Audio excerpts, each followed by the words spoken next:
ಎಲ್ಲರಿಗೂ ನಮಸ್ಕಾರ. ಸರಸ್ವತಿ ಸರಳ ಅಡುಗೆಗೆ ಸ್ವಾಗತ. ಬರ್ರಿ ಇವತ್ತಿನ ವಿಡಿಯೋದೊಳಗೆ ಅಗದಿ ಸರಳಾಗಿ ರುಚಿಯಾಗಿ ದಿಢೀರಾಗಿ ಮಾವಿನಕಾಯಿ ಬೆಲ್ಲದ ಗುಳಂಬನ ಹೆಂಗೆ ಕುಕ್ಕರ್ನೊಳಗೆ ಮಾಡ್ಕೊಳ್ಳೋದು ಎಂಬುದನ್ನು ತೋರಿಸ್ಲಿಕ್ಕತ್ತೀನಿ.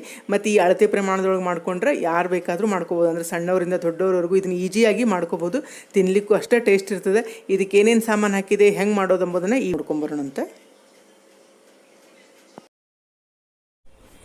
ಇದು ನೋಡ್ರಿ, ಇಲ್ಲ ನಾನು 3 ಮಾವಿನಕಾಯಿ ತೊಗೊಂಡಿನಿ.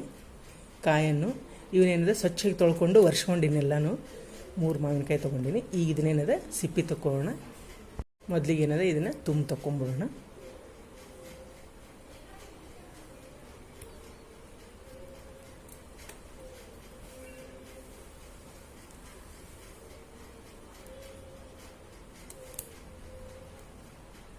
ಈಗೇನದ ಇದನ್ನು ಸಿಪ್ಪಿ ತಕ್ಕೊಳ್ಳೋಣ.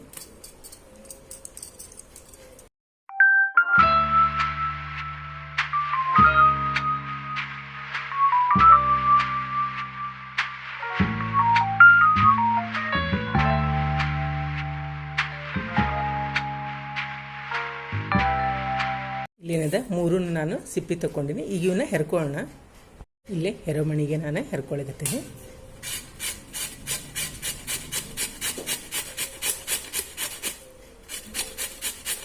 ಮೂರೂ ಏನದ ಹಿಂಗೆ ಹೆರ್ಕೋಬೇಕಿದನ್ನ. ಇಲ್ಲಿ ನೋಡ್ರಿ, ನಾನು 3 ಮಾವಿನಕಾಯಿ ಏನದ ಹೆರ್ಕೊಂಡು ಬಂದೀನಿ ಹಿಂಗೆ ಹೆರ್ಕ್ಲಾನ. ಈಗ ಇದನ್ನೇನದ ಒಂದು ಬಟ್ಲು ಅಥವಾ ಭೂಗೋಣಿಗೋ ಯಾವುದಕ್ಕಾರ ಹಾಕಿ ಇದನ್ನೇನದ ಅಳತೆ ಮಾಡ್ಕೊಂಡು ಎಷ್ಟದ ಅಂಥೇಳಿ ಹೆರ್ಕ್ಲ. ಇದು ನೋಡ್ರಿ, ನಾ ಇಲ್ಲೊಂದು ಬುಟ್ಟಿ ತೊಗೊಂಡಿನಿ ಸ್ಟೀಲಿಂದು. ಇಲ್ಲೇನದ ಇದೊಂದು ಬಟ್ಲ ತೊಗೊಂಡು ಈ ಬಟ್ಲದ್ದೇ ಈ ಹೆರಕ್ಲೆ ಎಷ್ಟು ಆಗ್ತದೆ ಎಂಬುದನ್ನು ನೋಡೋಣ ಅಂತ. ಈಗ ಎಷ್ಟದ ಅಂತ ಅಳತೆ ಮಾಡ್ಕೊಳ್ಳೋಣ. ಈಗ ಇದಕ್ಕೆ ನಾ ಹಾಕ್ಕೊಳಕತ್ತೀನಿ ಬಟ್ಲಕ್ಕೆ.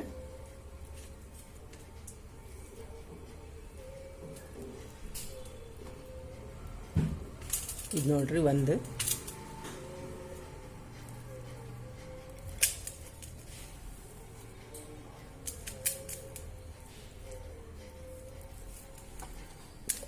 ಇಲ್ಲೇ 2 ಬಟ್ಲ ಆಗ್ತದೆ. ಇದು ಹೆರಕ್ಲ ಅಷ್ಟು ಸೇರಿ 2 ಬಟ್ಲ ಹೆರಕ್ಲ ಆಗ್ತದೆ. ಇದನ್ನೇನದ ಎಲ್ಲ ಇದಕ್ಕೆ ಹಾಕೋಣ.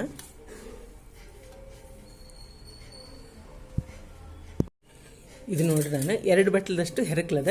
ನಾನು ಒಂದಕ್ಕೆ 1 ಬೆಲ್ಲ ಹಾಕೊಳ್ತೀನಿ. ಅಂದರೆ 1 ಬಟ್ಲ ಹೆರಕ್ಲಿಗೆ 1 ಬಟ್ಲ ಬೆಲ್ಲ ಹಾಕೊಳ್ಕತ್ತೀನಿ. ಇಲ್ಲಿ ನಾನು 2.25 ಬಟ್ಲ ಹಾಕೊಳ್ತೀನಿ. ಅಂದರೆ ಸ್ವಲ್ಪ ಮ್ಯಾಲೆ ಹೆರಕ್ಲು ಜಾಸ್ತಿ ಇದ್ದದಕ್ಕೆ 1/4 ಬಟ್ಲದಷ್ಟು ಬೆಲ್ಲ ಜಾಸ್ತಿ ಹಾಕೋತೀನಿ. ಕರೆಕ್ಟ್ ಅಳತಿ ಅಂದರೆ 1 ಹೆರಕ್ಲಕ್ಕೆ 1 ಬಟ್ಲ ಬೆಲ್ಲ ಕರೆಕ್ಟ್ ಆಗ್ತದೆ. ಈಗೇನದ ಇದನ್ನು ಬೆಲ್ಲ ಇದಕ್ಕೆ ಹಾಕೋಣ ಅಂತ. ಇದು ನೋಡ್ರಿ, 2ನೇ ಬಟ್ಲ ಏನದ ಈಗ ಇದಕ್ಕೆ ಹಾಕೊಳಕತ್ತೀನಿ.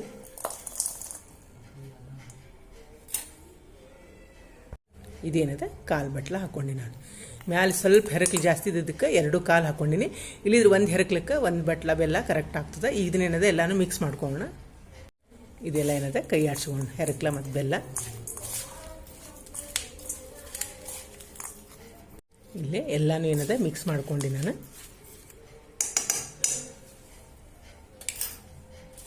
ಇಲ್ಲೇ ಮ್ಯಾಲೆ ಮುಚ್ಚಿ ಏನದ ಇದನ್ನು ಅರ್ಧ ತಾಸು ನೆನೆಲಿಕ್ಕೆ ಬಿಡೋಣ.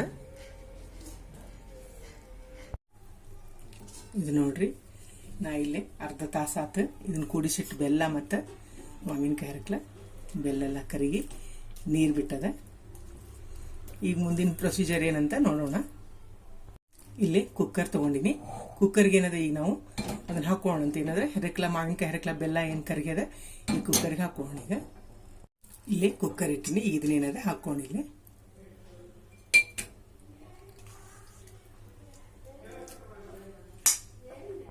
ಇಲ್ಲೇ ಎಲ್ಲ ಮಿಶ್ರಣ ಹಾಕೊಂಡಿನಿ.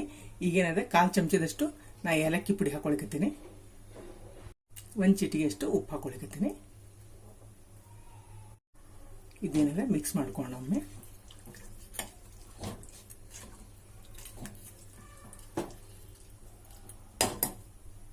ಈಗ ಗ್ಯಾಸ್ ಹೊತ್ತಿಸ್ಕೊಳ್ಳೋಣ.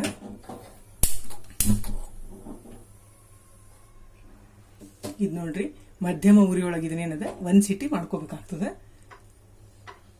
ಇಲ್ಲೇ ಮುಚ್ಚಳ ಮುಚ್ಚಬೇಕು. ನಾನು ಮೀಡಿಯಂ ಫ್ಲೇಮ್ನೊಳಗೆ 1 ಸಿಟಿ ಮಾಡ್ಕೊಂಡ್ರೆ ಸಾಕಾಗ್ತದೆ.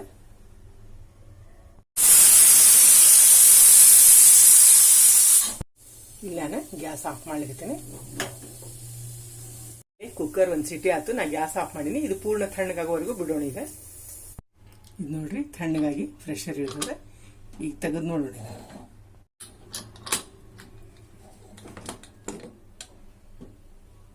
ನೋಡ್ರಿ ಎಷ್ಟು ಪರ್ಫೆಕ್ಟಾಗಿ ಬಂದದ ಗುಳಂಬ.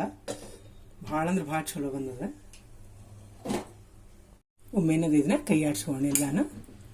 ನೋಡ್ರಿ ಎಷ್ಟು ಹದವಾಗಿ ಬಂದದ ಮತ್ತು ಎಷ್ಟು ಕರೆಕ್ಟ್ ಅದ ನೋಡ್ರಿ ಹದ. ನಿಮಗೆ ಏನದ 10 ನಿಮಿಷದೊಳಗೆ ಗುಳಂಬ ರೆಡಿ ಆಗ್ತದೆ. ಈ ಪ್ರಕಾರ ನೀವೇನದ ಅಳತಿ ಪ್ರಕಾರ ಮಾಡ್ಕೊಂಡ್ರಂದ್ರೆ ಭಾಳ ಟೇಸ್ಟ್ ಆಗ್ತದೆ. ಮತ್ತು ಕುಕ್ಕರ್ನ ನೋಡ್ರಿ ಎಷ್ಟು ಚಲೋ ಬೆಂದದ. ನೀವು ಅದ್ರ ಮುಂದೆ ನಿಲ್ಬೇಕಾಗಿಲ್ಲ. ಒಮ್ಮೆ ಇಟ್ಟು ಒಂದೇ ಸಿಟಿ ಆತಂದ್ರೆ ಆಫ್ ಮಾಡಿಬಿಟ್ರೆ ನಿಮಗೆ ದಿಢೀರಂತ ಗುಳಂಬ ರೆಡಿ ಆಗ್ತದೆ.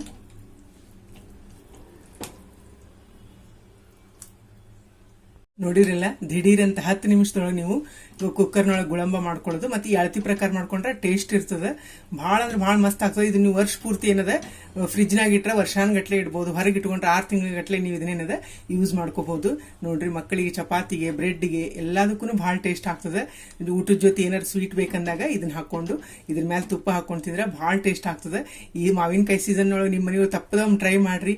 ಇಷ್ಟು ಈಜಿ ಆದ ರೆಸಿಪಿ ನಿಮಗೂ ಎಲ್ಲ ಇಷ್ಟ ಆಗಿದೆ ಅನ್ಕೊಂಡಿನಿ. ಮತ್ತೊಂದು ಸಾಂಪ್ರದಾಯಿಕ ಅಡಿಗೆಯೊಂದಿಗೆ ಭೇಟಿಯಾಗೋಣಂತ. ಶ್ರೀರಾಮ ಸಮರ್ಥ.